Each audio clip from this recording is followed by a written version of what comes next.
La dimension initiatique du site d'Étretat s'impose donc par un symbolisme très riche et varié, mais rappelons tout de même les indices de l'histoire secrète, politique et trésorière du lieu.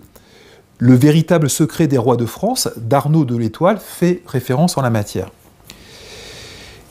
Étretat aurait été un dépôt de trésors des rois de France à partir des Mérovingiens, ainsi qu'un débarcadère secret pour relier discrètement la France et l'Angleterre.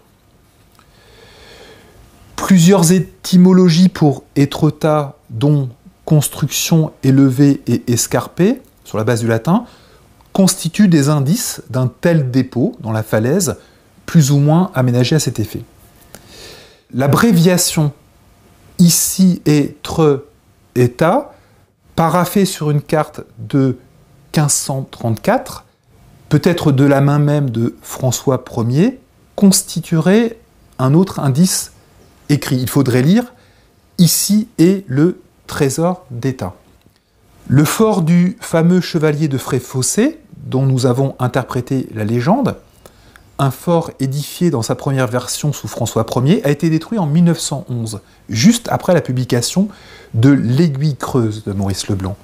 On peut soupçonner une volonté de dissimuler certains faits tout en limitant les explorations sauvages du site après le succès retentissant du premier récit des aventures d'Arsène Lupin.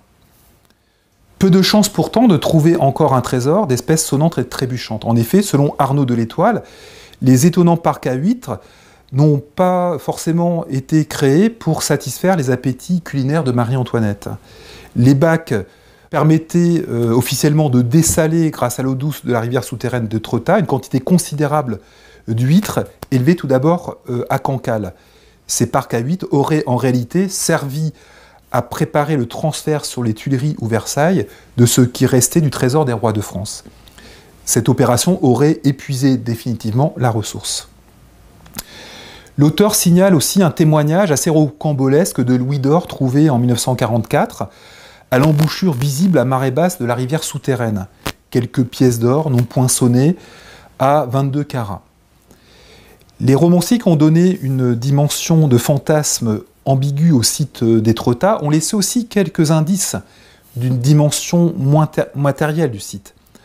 Dans son roman intitulé « Les mirifiques aventures de Maître Antifère », Jules Verne situe son récit d'une quête de trésors à Étretat. Antifère, en effet, est le dernier cap, l'ultime porte du site. Mais le titre de ce roman, publié en 1892, a aussi une consonance rabelaisienne et donc une dimension a priori quelque peu hermétique. Le rapport étrange de Maurice Leblanc à son personnage Lupin, qui, affirmait-il, lui rendait visite et écrivait à travers lui, induit la portée psychique des aventures d'Arsène Lupin. Le nom du personnage réfère à l'arsenic et donc à l'alchimie tout autant qu'au loup et peut-être ainsi, par conséquent, à une origine ligure de la fondation du site initiatique. Les dernières affirmations de Lupin confirment la dimension initiatique du roman et du site.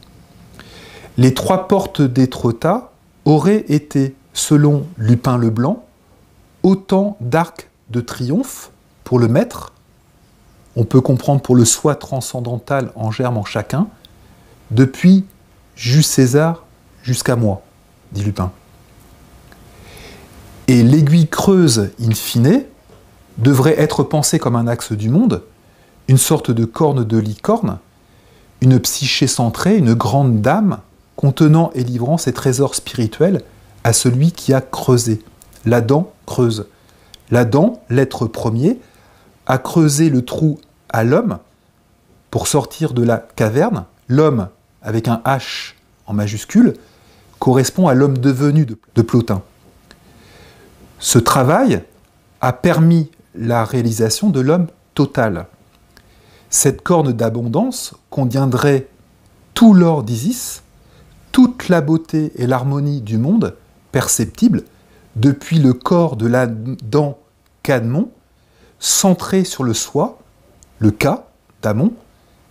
Ce corps cosmique de géant est aussi in situ, celui qu'on voit en l'arpentant, celui de l'être tat.